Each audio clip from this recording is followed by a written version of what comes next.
Good morning, everyone. God morgon, and welcome to this month's all-employee meeting. As you see, this meeting is being recorded, and today we're going to be talking Swedish. So next week, you will see this recording along with subtitles in Swedish and in English.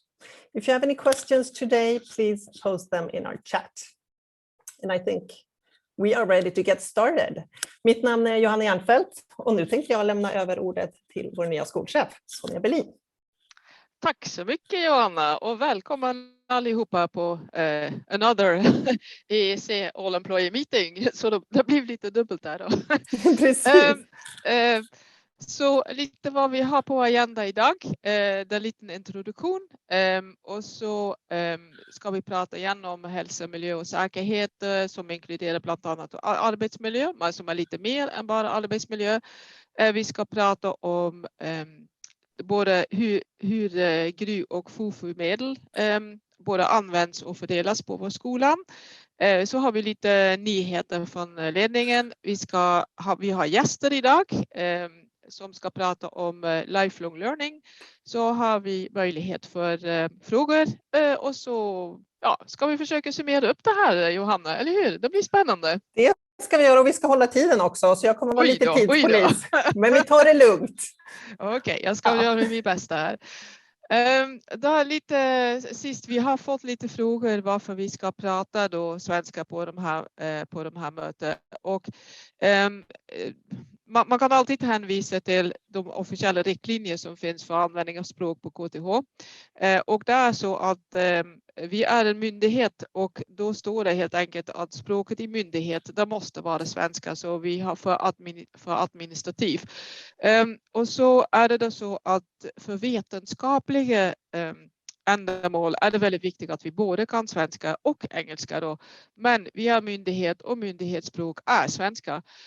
Men det är inte bara därför att ni hör att min svenska är kanske toppen infört svenska, kan man säga.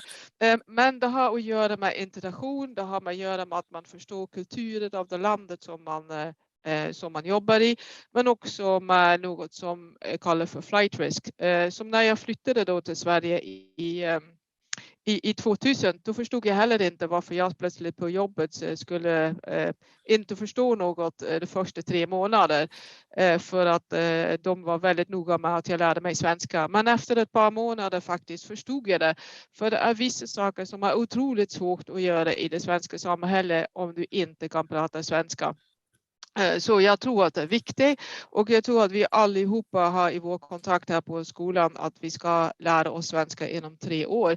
Och jag ser det här som helt enkelt ett sätt att lära sig och testa, och som sagt, vi kommer att ha underskrifter och subtitlar, och är det några frågor, förstår ni inte riktigt vad vi säger här, då har vi Q&A, och Q&A kör vi på engelska, så då kan vi alltid upprepa vissa budskap. Det är också en fråga om varför ska vi ha fokus på något som heter Safety, Health and Environment, eller hälsa, miljö och säkerhet. Och jag tror att ni kommer att se också idag att det är viktigt att se på de där frågorna. Jag vill som skolchef att alla vi har på vår skola kommer sig hem säkert och tryggt och helt på jobbet, så att det inte någon som skadas på jobbet. Den arbetsmiljö, den måste vi kunna skapa för våra medarbetare. Så, och om jag går då hälsa, miljö och säkerhet, jag tycker det är alltid vår första prioritet. Som jag sa, jag vill att alla kommer hem säkert utan skada. Jag vill att vår skola, men också KTH, är en otroligt bra arbetsplats som man glädjer sig att komma till jobbet. De flesta spenderar väl, har jag väl lärt mig, mer än 8 timmar på jobbet. Fast det var, hoppas att vi är bara 8 timmar på jobbet, men vi är gärna längre där, och då är det viktigt att man går upp i sängen och glädjer sig faktiskt att gå på jobbet. Jag tycker det är viktigt med en sund arbetsliv, privat balans, och man kan säga det i vissa perioder i livet där balans är lite mer mot life eller hemma, och i vissa tider är det kanske mer mot arbetsplatsen. Men jag tycker att om man ser mer upp det hela, då borde man ha en bra balans. Och det är viktigt, för en dag i livet förhoppningsvis kan man gå i pension, och har man bara jobbat och inte spenderat tid och bygga upp ett socialt liv, då kan den perioden vara ganska svårt. Men vi har också sett i pandemin att för de som inte hade ett socialt liv har den perioden varit jättesvårt, eller mycket svårare än för många andra. Så det är viktigt att ha hobbys och komma sig ut i naturen, ha en familj eller vänner att gå till. Jag har också nolltolerans för all typen av trakassering. Och jag tycker att vi ska jobba gemensamt ännu hårdare för att få det till. Jag tycker det är viktigt med sund stress. En viss stress är sunt, en viss stress leder till att du presterar bättre. Men går den stress över ett visst nivå, då går effektiviteten ner och du levererar faktiskt inte lika bra som du tror att du levererar. Och så tänkte jag också understryka då här att det är viktigt med vår egen informations- och cybersäkerhet. Vi är ett universitet, vi bedriver forskning på otroligt hög nivå, väldigt i framkanten, och det är många som är intresserade i våra resultat, så vi behöver ha fokus på det där. Och så tycker jag att vår hälsa, miljö och säkerhet och då under det då arbetsmiljö, det är ett gemensamt ansvar. Det kan bara inte vara jag som har ansvar för det där. Vi måste göra det tillsammans. Då kommer vi tillbaka lite med coronaregler. De har inte ändrat vad jag har förstått i alla fall. Så vi jobbar fortfarande hemifrån till slutet av maj. Så det kanske i slutet av maj kommer det nya regler, så håll er uppdaterat. Det var planer att öppna campus efter sommarsemester, och jag ser verkligen fram emot att äntligen kunna komma med på jobb, kan man säga, och inte bara jobba hemifrån. Och jag tror att det är bra för alla studenter och kunna möta varandra, kunna möta lärare, så jag ser verkligen fram emot det. Så vi planerar för att komma tillbaka till campus, men vi måste ha någon backup-lösning och kanske i form av hybrida lösningar. Så vi håller på att se lite på det.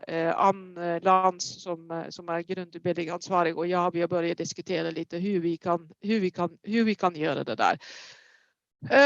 Då var det en liten fråga om förtroendetid. Förtroendetid betyder inte att du ska jobba dygnet runt eller inte kan vara sjuk. Så att förtroendetid betyder att vi har som arbetsgivare förtroende för dig att du kommer dig till jobbet och jobbar med de där uppgifter som du ska göra. Och det är inte meningen att du ska jobba mindre än 40 timmar eller mer än 40 timmar. Men det är lite mer att man har lite förtroende att man faktiskt gör de arbetsuppgifter och att man då kan sköta det där med stor själv. Och det är bådes ansvar att ha en bra dialog runt både arbetstid men också om arbetsomständigheter. Och arbetstimmar för lärare, de är då reglerat inom lokal överenskommelse på KTH. Lite nyhet kanske där, eller ny regel som har blivit gjort lite mer tydligt, att det är problematiskt att ha anställda på KTH som jobbar i ett annat land. Och det kan låta jättekonstigt, men KTH är en myndighet, och en svensk myndighet, de får inte anställa arbetskraft, eller de får inte anställa personal i andra länder. Och vi är inte en utlandsmyndighet, så UD kan anställa folk då i utlandet, men vi är inte UD, så vi är en myndighet. Så det är helt okej förstås att vi är på tjänsteresor, och om vi blir placerat för en liten stund utomlands, men och jobba då ha en fast arbetsplats utomlands, det går inte. Så därför har vi att vi kan jobba hemifrån eller på avstånd. Det går helt okej. Men det måste vara då i Sverige. Så de tillfällen då där vi har arbetskraft eller anställda kan man säga, inte arbetskraft men anställda som jobbar då från utlandet utan möjlighet att det är en tjänsteresa, de måste avslutas omedelbart för vi har inte den möjligheten. Varför pratar jag då om säkerhet och miljö och varför tar jag upp det här? Jo, för att vi har inte noll ska jag säga, tillbud eller nästan olyckor då på KTH. För exempel 25 januari hade vi en snabb reaktion i någon värmeskåp i Kista. 2 mars hade vi något gasläckage i Kista. Och så är det 2 andra saker som inte har blivit formellt mält in, men de kommer. Vi hade då ett inbrott i Kista och som tur avslutade med stor skada, men det hade gått riktigt illa till. Och så har vi 2 personer som jobbade då med PTC som blev testat positivt för covid bara kort efter de var på vår campus. Så vi måste hela tiden vara medveten på det här att vi jobbar med laboratorier, vi jobbar med människor, vi är ute och reser. Så vi har faktiskt risker. Och jag tycker det är viktigt att vi rapporterar in de där tillbud och risk och arbetsskador. Inte för att jag kommer peka ut någon svarta petter, men vi måste lära oss av det där. Vi måste veta på skolan vad är de största risker som vi har i vår verksamhet. Och jag vill lära av det där och för exempel av det inbrott i Kista som jag kommer att berätta lite mer om. Vi har lärt oss otroligt mycket och då kan vi förhindra faktiskt att en person blir skadad nästa gång.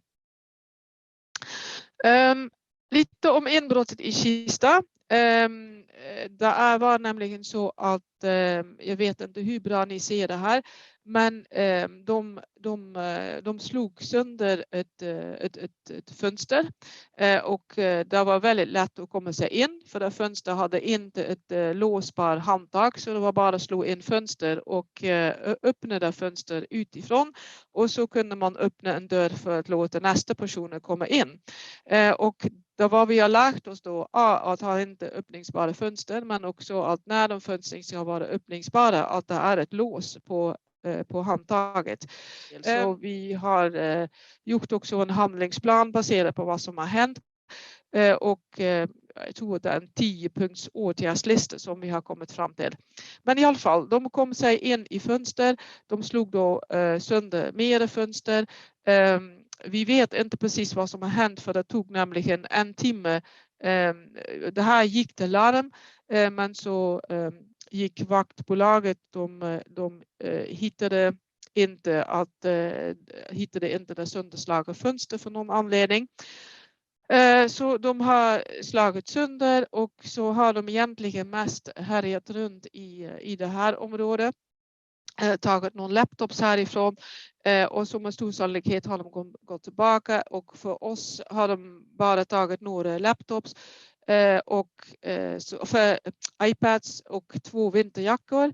Här tog de någon iPad och här kunde de inte ta sig ut och så har de gått ur sig här. Och de personerna har kunnat härjat fritt i över 1 timme och det är förstås inte bra. Så vi var väldigt glada för att det var bara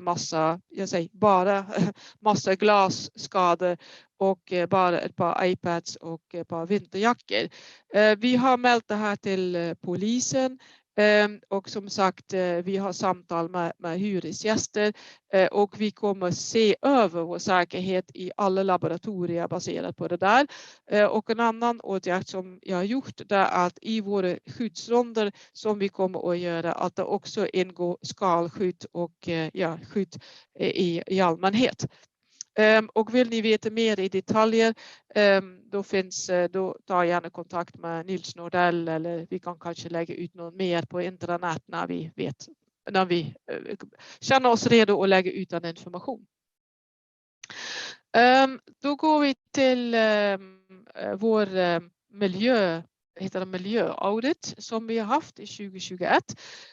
Och jag har glädjligt kan vi säga att det var egentligen väldigt positivt. De konstaterade att vi har ett bra miljöarbete, att vi tar det där på allvar, och vi ser också att miljöledningssystem har då mognat, kan man säga. Vi ser att hur vi hanterar, och nu måste jag tänka, soporna på KTH, att det fungerar väldigt bra, och vi har några problem med datasheets av kemiska flaskor, så det blev ett avvik eller ett tillbud som vi ska registrera, men i allmänhet fungerar det väldigt bra. Och så har de också sett att våra interna audits, att de har gjort väldigt bra objektivt, och det var väldigt bra att vi involverar också studenter i vårt miljöarbete. Så jag hoppas att det här var rätt då. Om vi tänker lite vad vi får inkomsten ifrån på våran skola. Och det här kan vara väldigt intressant. Jag tror inte det är så känt bland alla. Då ser vi att vi har en del som kommer från myndigheten eller staten, kan man säga. Vi har då forskningsfinansieringspartner, och så har vi också privata finansiärer och EU då. Så om vi ser lite på det där, nu står det inte, så jag måste gissa mig lite till procenttal, men Rosmaria här, så hon i Q&A kan hon säkert svara lite mer på om jag missar någon procent här och där. Men cirka, om jag ser lite, cirka, vad kan det vara, 60% av våra medel kommer då från GRU och FOFU. Och jag kommer berätta lite mer hur de tilldelas och hur vi använder dem. Och resten kommer då, vad kan det vara, cirka 25% kommer då från Vetenskapsrådet, STEM, Vinnova och andra. Och så ser vi att det är Wallenberg, EU och andra som står för ungefär, vad kan det vara, 25%. Så det är kanske lite 20% som kommer från Vetenskapsrådet och sådär. Så ja, det här kan vara intressant att veta för alla var faktiskt vår finansiering kommer ifrån. Var kommer våra inkomster ifrån? Då går vi för mig till ett helt nytt område.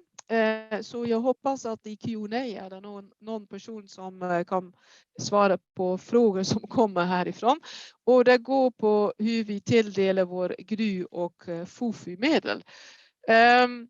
Och då är det så att GRU, så det står väl för grundutbildningsmedel, de använder vi för lön för våra lärare, för PhD-studenter, för vad kan det vara, lärarassistenter och forskare. Och det gör vi då enligt vår bemanningsplan och vår budget. Och vad kan det stå, forskningsmedel då, kan man säga. De använder vi då för lön för lärare, forskare, PhD-studenter, också då enligt då institutionens budget. Och de principer, de skiljer sig lite från division till division. Och anledningen att jag presenterar det här, det är inte att vi har någon planer på att ändra det här på ECS, men att rektor har startat en process där man önskar då och se över på hur de här GRU och FOFU-medel fördelas då på KTH. Så jag tycker att det är viktigt att vi vet hur det fungerar idag. Men vi har inte någon planer på att ändra det på vår skola just nu. Men vi måste vara beredda att det vill komma en diskussion.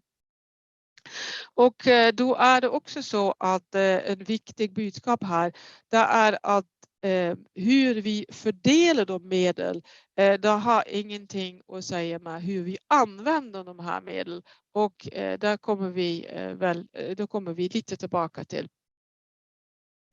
Så det är som sagt att vi har inte tänkt ha någon planer på ECS och ändra det här. Men rektor vill starta då en utredning med hur den här modellen som vi har på KTH ska göras framöver. Och då har hon ställt några frågor. Vad är då målet för KTH? Vilka mål för KTH ska den här fördelningsmodellen vara uppfylla? Och ja, är det kanske önskligt att den här fördelningsmodellen bidrar till en bättre balans mellan forskning och utbildning? Och hur mycket procent av lärarposition ska vi ha finansiering för? Så jag tror att det är viktigt att ni har hört om det här då. Och mer detaljer ligger i PowerPoint som läggs ut, men jag tror inte vi har tiden att gå till det där. Har ni frågor då ta gärna kontakt med Lars Nordström, han är expert på det här så han kan säkert hjälpa och besvara era frågor. En viktig annan information som jag måste berätta, det är att ni allihopa har väl hört att det är kris på halvledarfronten. Och då kan man tänka att det kanske inte påverkar oss så mycket, men det gör det. Så vi ser att att det är brist på komponenter internationellt. Det påverkar leveranstider för våra datorer. Så om du får en Dell, då tänker vi att det är 8 till 10 veckor leveranstid. Extra leveranstid och när du beställer en HP då är det kanske ett par månader. Så vi håller på med försöka hitta ett par lösningar. Så det vill vara lånedatorer som är tillgängliga för ungefär mitten av maj. Och så ser vi också att vi kan kanske ha då lite andra skärmar och tillbehör då från andra leverantörer för att reducera leveranstider. Så blir inte, där finns ett ordspråk där man säger don't shoot the messenger. Så var så snäll och var vänlig till de personer som jobbar då på vår IT-avdelning för att de kan tyvärr inte hjälpa till och öka leveranser och leveranshastigheten på de komponenter som ingår i de datorer och skärmar som vi köper. En liten glädje nyhet det är att vi är då högst i ranking bland svenska universitet, i alla fall när det gäller THE-ranking. Och det är väldigt glädje och vi var högst i Sverige och vi var bland de 7 högsta i Europa. Och jag tycker det här är något som vi får vara väldigt, väldigt stolt över och där vi alla bidrar där. Så egentligen måste vi klappa oss allihopa på skulder. Inte jag än för att jag bara är kort, men jag tror att de som har jobbat med det här under både kort och lång tid, vi får vara riktigt stolta över oss själva. Då går vi lite till marknadsandel och en annan positiv nyhet är att om vi ser på söktryck då på civilingenjörsprogrammet för 2021, då ser vi att vi har en marknadsandel på 28,80% eller i närheten av 30% och därmed är den populäraste högskolan eller universitetet i Sverige. Så också något som vi får vara väldigt stolta över. Det är något som vi gör otroligt bra och jag tror att det blir lätt att glömma ibland bland alla genomlysningen och audits och revisioner och allt annat som vi håller på med, att vi gör faktiskt otroligt bra arbete som vi allihopa får vara väldigt stolta över. Vi fick en fråga hur man för att jag tog upp hur många personer som faktiskt var sjuk sist och då var det oklart hur man ska rapportera sig själv sjuk.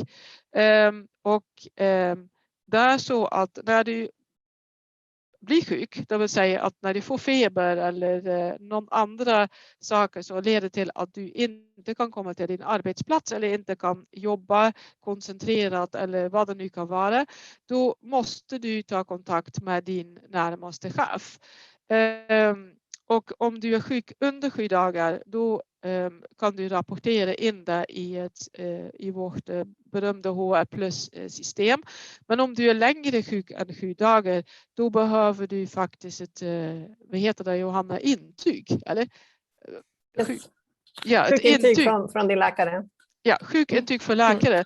Och då kan det vara så ibland att du tänker att jag tror inte det är så allvarligt, jag kanske blir sjuk en eller 2 dagar.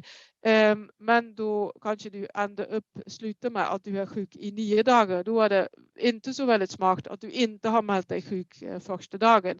Så min uppfordring är i alla fall att ta kontakt med din närmaste chef så fort du blir sjuk.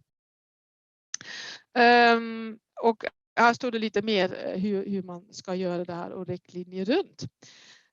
Så därför informationen kanske vi behöver upprepa det här ett par gånger tills vi ser att sjukstatistiken är bra då. En annan rolig nyhet Johanna får vi väl säga då. Det är att vi har fått också in då ett del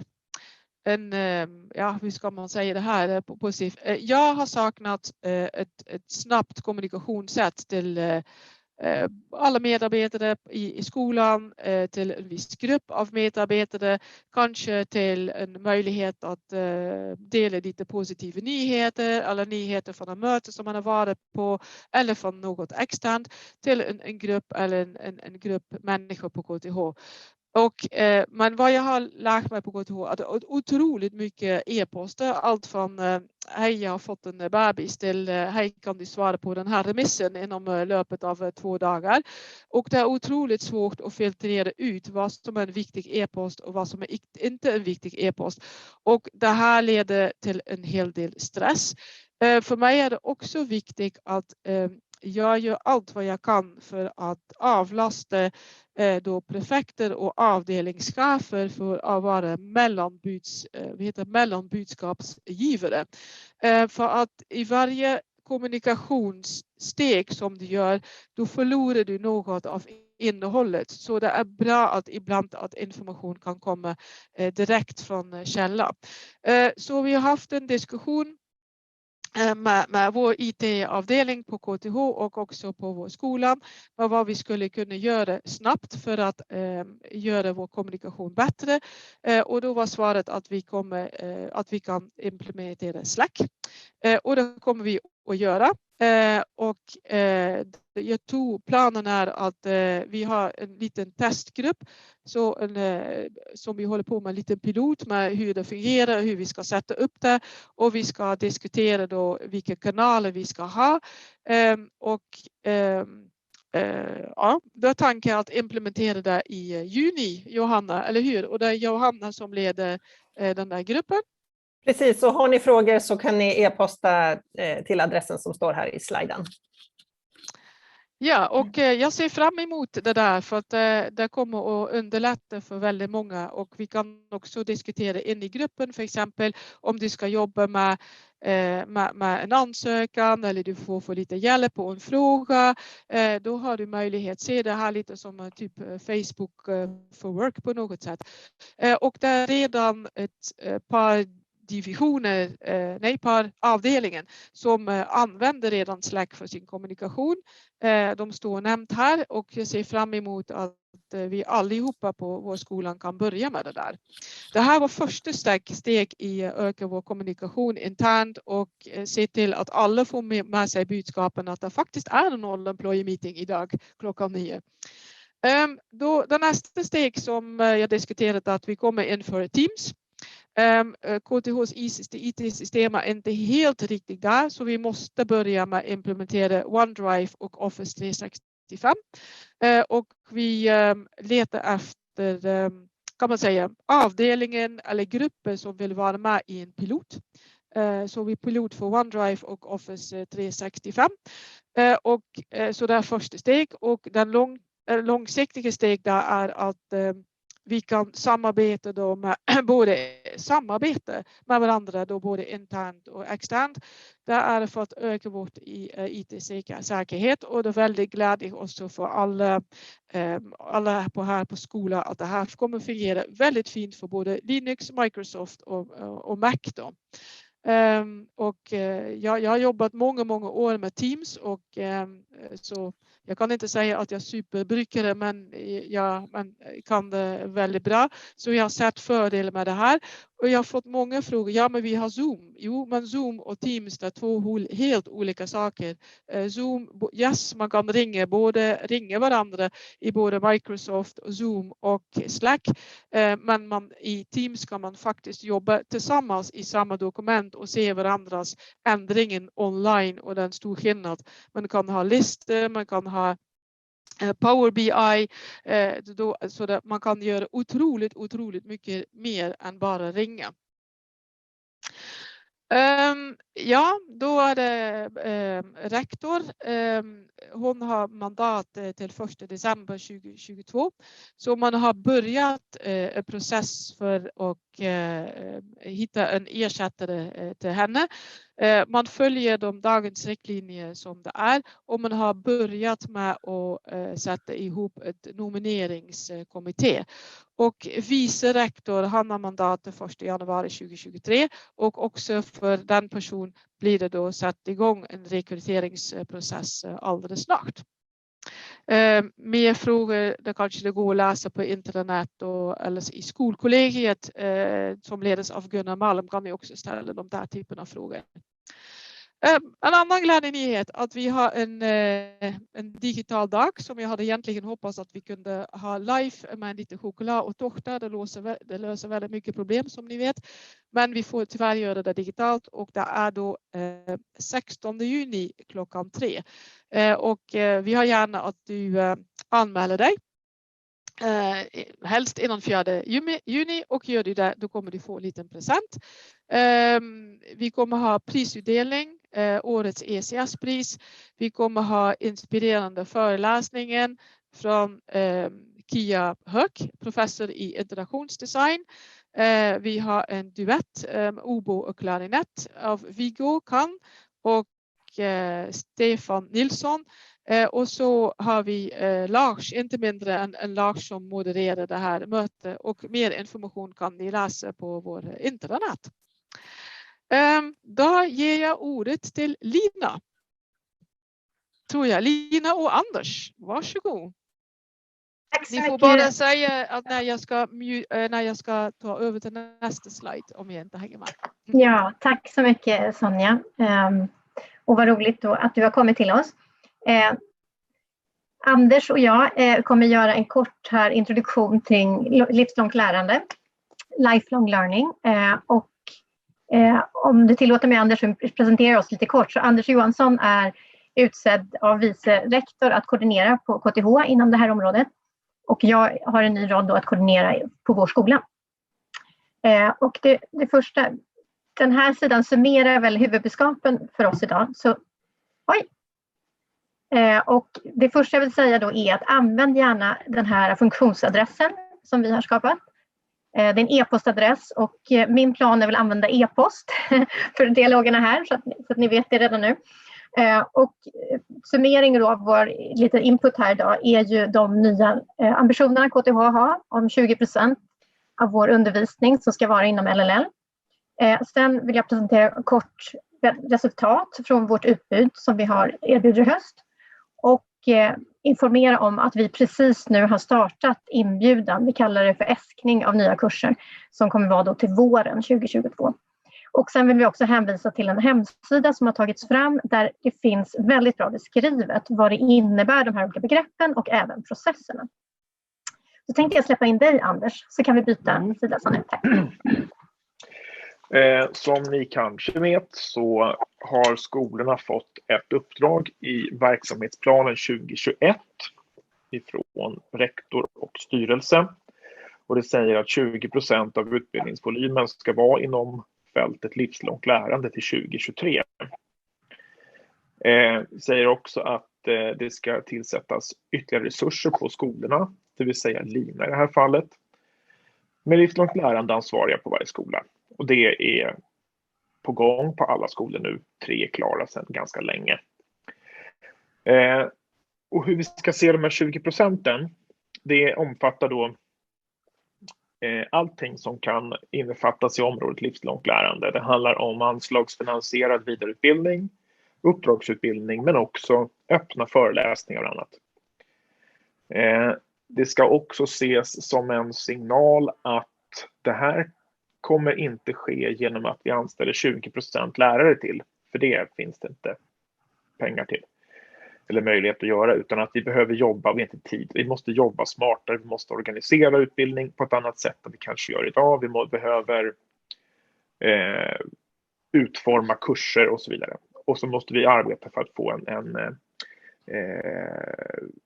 synergieffekter med den vanliga programutbildningen. Så när det gäller anslagsfinansierad vidareutbildning så är fokuset yrkesverksamma trots allt. Men det här handlar om att anpassa erbjudande och format på det vi har nu och på kommande kurser som vi tar fram. Och det här behöver hänga ihop med programutbildningarna. Sen när det gäller uppdragsutbildning, det vill säga där en arbetsgivare köper utbildning åt en medarbetare, så är gemensamma arbetsmetoder och processer för hela KTH snart klara. Priskalkyl, det vill säga vad man kan ta betalt, som är en marknadsanpassad och förutsägbarhet det handlar om. Sen för att få full kostnadstäckning så får man hålla sig inom den ram som den intäktsbudgeten ger.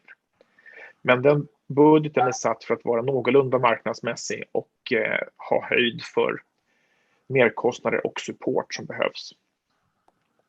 Det finns standardiserade kontraktmallar för hela KTH och det håller på att etableras ett ökat centralt stöd för att stötta dels skolorna men också kunder, företag och organisationer. Så tack så mycket för det, Anders. Då kommer jag säga några ord lite mer specifikt från skolans perspektiv. Och vi delar in det här i 2 olika typer av kurser. Dels de som vi kallar då Continuing Professional Education, som är fortbildning och vidareutbildning, FOV. Och här följer vi en väldigt liknande process som för andra kurser. Det som är specifikt är att vi har utlysning 2 gånger per år. Det kallas för äskning av nya kurser. Och jag kontaktade igår alla studierektorer och har kontaktat specifikt alla institutioner. Därför att det här är ju en strategisk fråga. För det handlar om att vi ser ett ökat behov och framförallt att vi har en kunskap på vår skola som är väldigt efterfrågad idag. Så att dels vill vi uppmuntra till idéer för nya kurser, gärna korta kurser, men även att öppna upp kurser som vi har för till exempel personer från industrin. Och deadline då för att komma in med de här idéerna är 1 juni. Och jag vill nämna här också att jag kommer delta vid nästa kollegiemöte nästa vecka, den 12 maj, där jag också kan ta emot frågor om det här. Och processen för det här följer väldigt liknande andra kursverksamhet. Och när en kurs så småningom har inrättats så finns den också sökbar. Och ni ser här länken till den sidan. Och det är ju då för alla kurser på KTH. Och det jag kommer visa här också är de utfallet av den utlysning som precis har varit. När det gäller nästa bild, tack Sara.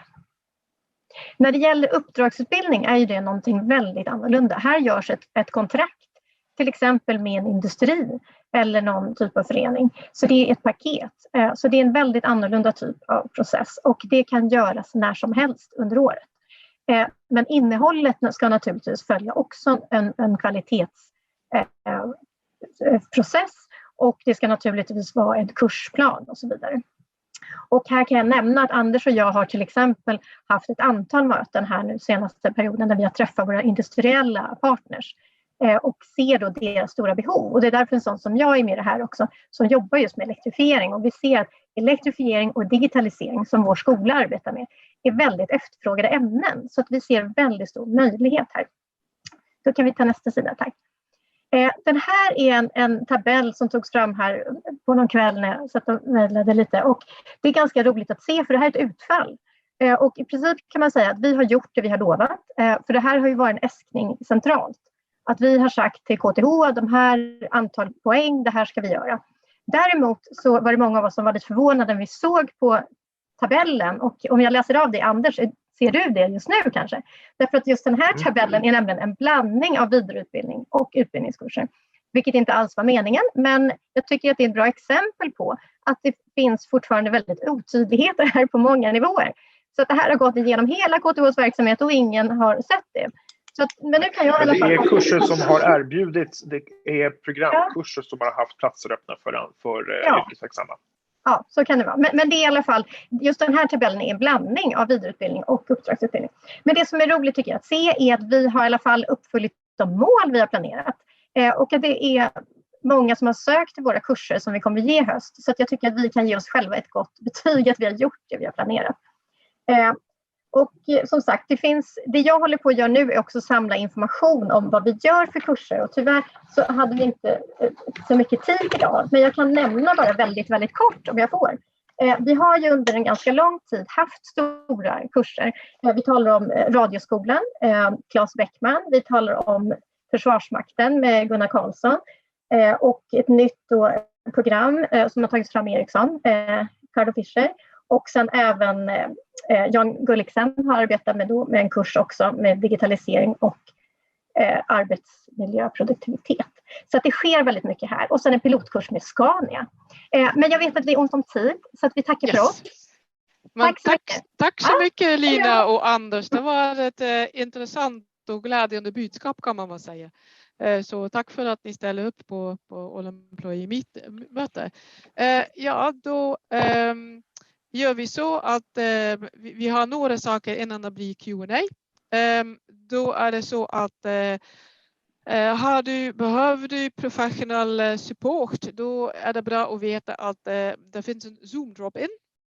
Och där kan man göra varje torsdag mellan 12:30 och 14:30. Och här finns det några exempel på saker som du skulle kunna fråga. Så då kan du gå här och fråga. Då är det nästa All Employee Meeting. Den blir i juni. Vi vet inte riktigt när, för vi hade tänkt på en datum. Men då har min son studentutspring eller utspring eller vad det nu kan heta. Så precis den dagen kan jag inte. Så vi får hitta en annan dag, så vi återkommer till det där. Och så på nästa allmöte har vi tänkt att sätta vår kompetenscenter eller forskningscenter i fokus. Och så tänkte jag bara påminna att som jag sagt att jag kommer gå och besöka alla avdelningar, och det börjar jag med idag, så jag kommer säkert se er allihopa. Då har vi inte otroligt mycket tid för Q&A, men jag kan kanske vara lite längre. Ja, vi kan så väl... då slutar jag dela och så tar vi frågorna. Ja, men vad bra. Jag tror vi har 1 minut på oss här, så jag raskar på. En fråga som har kommit in, Sonja. Kommer du vara med i KTH Active, den här nya friskvårdssatsningen som vi har haft några gånger? Jag har lärt mig att man måste vara väldigt effektiv här på KTH, så det är bäst att man gör 2 saker. Man gör en sak och mäldar in det till 2 olika system, så får man få dubbelfinansiering. Jag är nämligen med i Stockholm i ett stort forskningsprojekt i Stockholm, där man har tänkt att titta på hur man kan förebygga diabetes i Stockholms befolkning. Och då har jag mält mig in på, och jag har blivit antagen där, och så får jag friskvårdssatsning där. Så jag tänkte, ja absolut, jag kan vara med i 2 stycken. Det spelar ingen roll. Jag tränar mycket på fritiden, så ja, men vad bra. Det går helt fint. Jag tycker det är viktigt att man rör på sig. Då ser vi fram emot att tävla lite mot skolchefen helt enkelt. Ja. Bring it on. Vi har också fått en del frågor kring ekonomi som jag tänker att vi kommer besvara dem på intranätet nästa vecka. Vi har också fått en hel del frågor om livslångt lärande. Så jag tänker nog ta den sista frågan riktad till Anders och Lina, och den lyder så här. Är livslångt lärande en ny term för 3:e uppgiften? Nej, det är det inte. Men det omfattar en del av det som den så kallade 3:e uppgiften höll på med avsåg. Alltså samverkansbiten kan man säga. Vad bra. Jag tror att vi nöjer oss med det korta svaret så kan vi brodera det vidare i textform. Vi kanske kan få en fråga på ekonomi när vi har Rosmarie här. Absolut. Vi tar en. Då lyder frågan, hur mäts educational volume? Det är en jättebra fråga. Aha. Det är en jättebra fråga. Det är en väldigt bra fråga, men det har jag inte svar på en minut faktiskt. Men pengar är en dålig modell. Vi tar den. Vi behöver mera mätningar, så den frågan är riktigt klok. Tack för det, Rosmarie. Och som sagt, håll utkik i nästa veckas peak så kommer vi med kompletterande information. Sonja, vill du avsluta med något innan vi stänger Zoom för idag? Nej, jag brukar säga ha en fin grön digital dag och glöm inte kopp te och kaffe och lite kaka, choklad eller någonting. Frukt menar jag då förstås. För vi måste, och glöm inte att gå ut en sväng i en kaffepaus eller någonting sånt så att man ser lite dagsljus också. Jag tror det är viktigt. Ha det bra. Tack för uppmärksamheten allihopa och så ses vi nästa gång. Hej då! Ha det! Hej!